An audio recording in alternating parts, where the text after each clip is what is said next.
ஒரு காலத்தில் குன்றுகளுக்கு மத்தியில் அமைந்துள்ள ஒரு சிறிய கிராமத்தில் ஒரு இளம் மேய்ப்பன் சிறுவன் வாழ்ந்து வந்தான். கிராமத்தின் ஆடுகளை அருகில் உள்ள வயல்களில் மேய்க்கும்போது அவற்றை கண்காணிப்பது அவனது வேலை. நாளுக்கு நாள் ஆடுகளை மேய்ச்சலுக்கு அழைத்துச் சென்று எந்த ஆபத்தும் வராமல் பார்த்து கொண்டார். சிறுவன் தன் கடமையின் முக்கியத்துவத்தை புரிந்து கொண்டாலும் ஆடுகளை மேய்க்கும்போது அவன் அடிக்கடி சலிப்பாகவும் தனிமையாகவும் இருந்தான். ஒரு நாள் உற்சாகத்தையும் கவனத்தையும் தேடி சிறுவன் கிராமவாசிகளிடம் ஒரு தந்திரம் விளையாட முடிவு செய்தான். ஓநாய், ஓநாய், அங்கே ஒரு ஓநாய் ஆடுகளை தாக்குகிறது. கிராமவாசிகள் பதற்றமும் கவலையும் அடைந்து தாங்கள் செய்வதை கைவிட்டு சிறுவனுக்கு மந்தையை பாதுகாக்க உதவுவதற்காக மேய்ச்சலுக்கு விரைந்தனர்.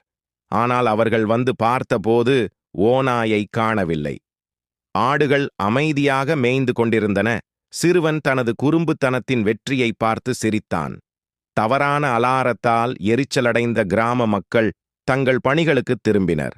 சில நாட்களுக்குப் பிறகு சிறுவன் மீண்டும் சலித்து தனது தந்திரத்தை மீண்டும் செய்ய முடிவு செய்தான். ஓநாய், ஓநாய், அவர் கூக்குரலிட்டார். மேலும் கிராம மக்கள் அவருக்கு உதவ ஓடி வந்தனர். மீண்டும் அவர்கள் ஓநாய் இல்லை, அவர்கள் ஏமாற்றப்பட்டதை உணர்ந்தனர். இம்முறை தேவையில்லாத பீதியை ஏற்படுத்தி நேரத்தை வீணடிப்பதற்காக சிறுவனை திட்டியுள்ளனர். நேரம் கடந்துவிட்டது. ஒரு மாலை சூரியன் மறையத் தொடங்கிய போது சிறுவன் காட்டின் விளிம்பில் ஒரு இருண்ட வடிவம் நகர்வதைக் கண்டான். அவரது திகிலுக்கு அது ஒரு உண்மையான ஓநாய். அது நேராக ஆட்டு மந்தையை நோக்கிச் சென்று கொண்டிருந்தது. பயந்து போன சிறுவன், ஓநாய், ஓநாய், இந்த நேரத்தில் உண்மையில் ஒரு ஓநாய் இருக்கிறது.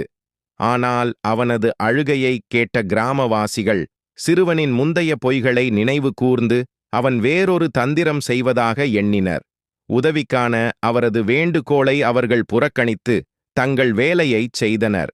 சிறுவன் தொடர்ந்து கத்தினான், ஆனால் யாரும் உதவிக்கு வரவில்லை.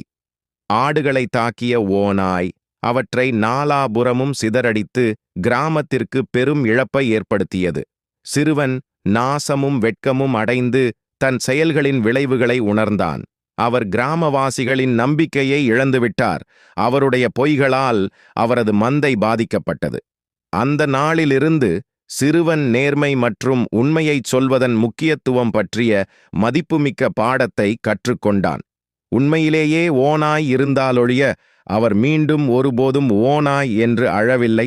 படிப்படியாக அவர் கிராமவாசிகளின் நம்பிக்கையை மீண்டும் பெற்றார். நம்பிக்கை உடைந்தால் அதை மீண்டும் கட்டியெழுப்புவது கடினம் என்பதை சிறுவன் புரிந்து கொண்டான். மேலும் அவன் ஒரு பொறுப்பான மற்றும் உண்மையுள்ள மேய்ப்பனாக ஆனான். அவனது மந்தையின் பாதுகாப்பையும் தனது கிராமத்தின் அமைதியையும் உறுதி செய்தான். கதையின் தார்மீக உண்மை என்னவென்றால், நேர்மை அவசியம் மற்றும் பொய்கள், நகைச்சுவையாக கூறப்பட்டவை கூட, கடுமையான மற்றும் தீங்கு விளைவிக்கும் விளைவுகளை ஏற்படுத்தும்.